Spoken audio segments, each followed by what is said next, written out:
All right, we can start back in Sweden then. 1879, my grandfather, Martin Oscar Benson. My grandfather came over to the United States when he was like 13 years old by himself. He learned the stone cutting business at the Shane Donnelly Company out east in Massachusetts. And then they decided to leave Massachusetts and went to Bedford, Indiana. Yeah, my parents came from, and of course my grandfather too, and we're all in the stone business in Indiana, at Bedford, Indiana. He came up to, heard about the Rockford building here on 10th Avenue and 10th Street, and he came up here to an auction and bought that. And then my father, who was working in Detroit at a stone-type operation, he was a draftsman.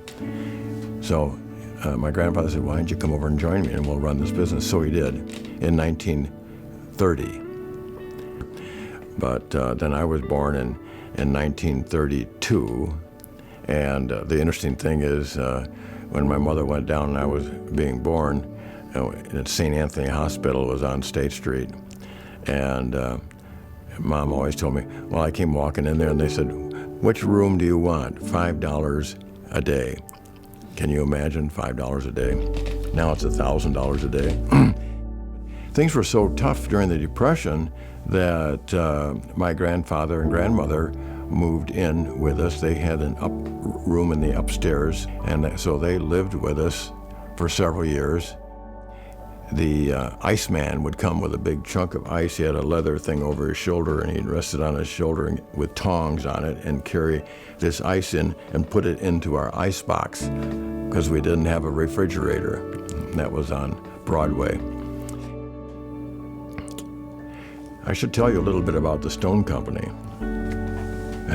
One funny story was that in the Stone Company, the men would take metal tools and put it into an air hammer to carve the stone, and this vibrates and use it for carving the stone. Well, I can vaguely remember this, but my parents were telling me about it.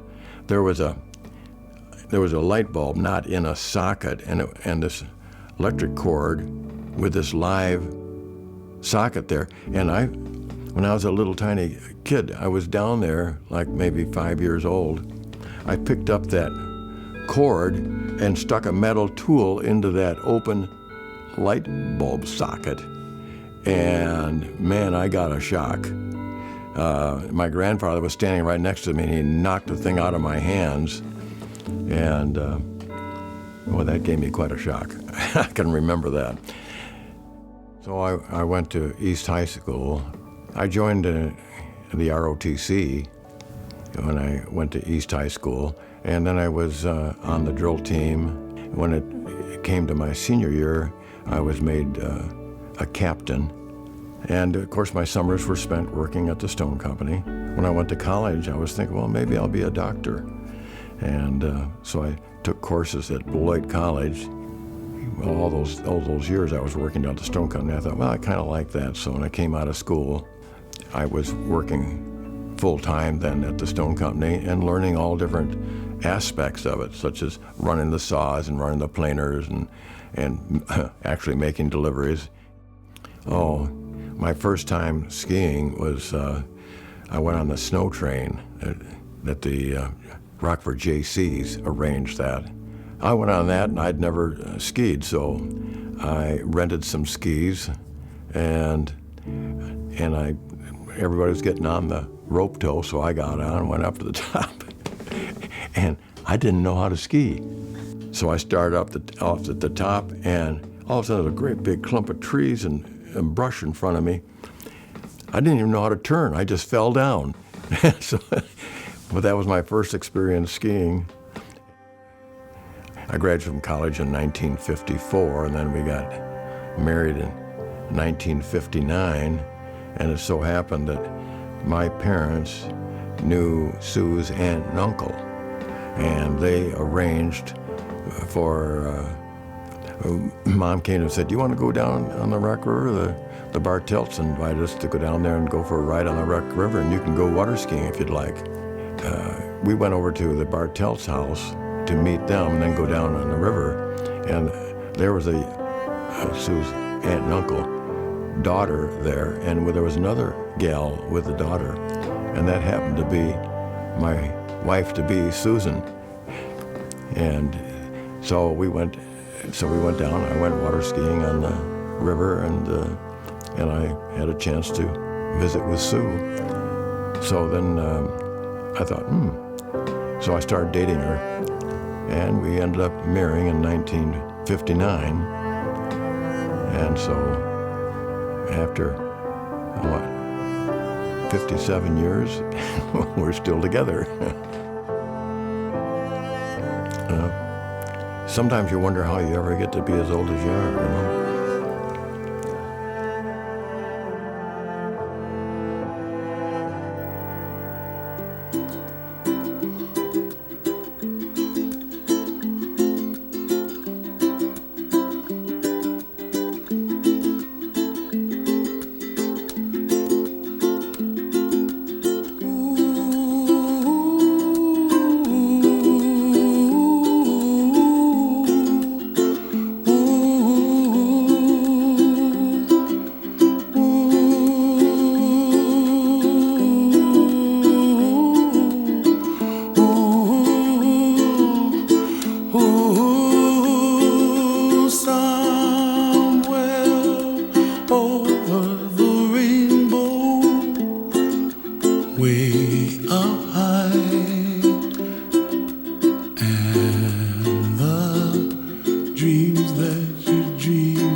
high above the chimney top, that's where you find me. Oh, somewhere over the rainbow, way up high, and the dreams that you dare to, why, oh,